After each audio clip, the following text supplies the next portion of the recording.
Noniin, tämä on nyt tämmönen. Katsotaan, mitä siitä tulee. Tämä nyt on vähän miten sattuu. Vittu, kun mulla oli mitään liivettä tai mitään semmoista. Katsotaan, tuleeko tästä. Minä otan tähän pussiin tämmösen leikkaa. Kun me meinaan hakata tuota vähän littalammaksi. Nyt laitan vähän pussia siihen päällä, niin tuo ei tuo lihanuija tartu niin kovasti siihen kiinni. Katsotaan, sano. Dottor. No niin. Tällä nyt ei ole kauheasti väliä.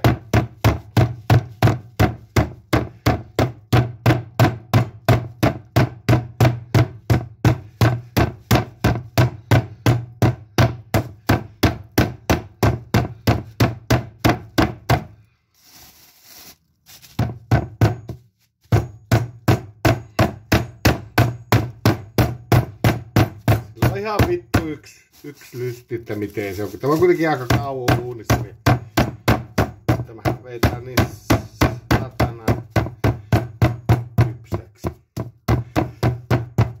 Katsotaan. Tää tuli. Tadaa!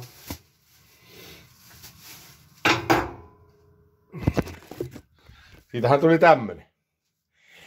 Sitten alkaa hauskuus. Mie, kun nollapuditilla mennään.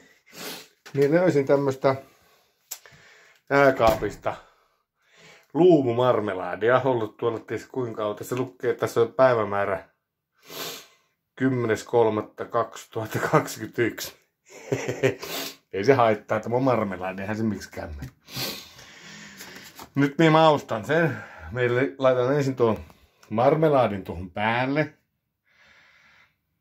Ja sitten, tai ensin tietenkin suolaa, pippuria, mausteita.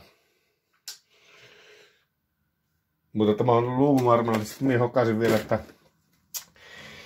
tämä on Glögi-inkiväärimausteinen, ei niin perinteinen luumumarmelaadi. Eli tämä marmelaadi, niin tässä on vitusti sokeria.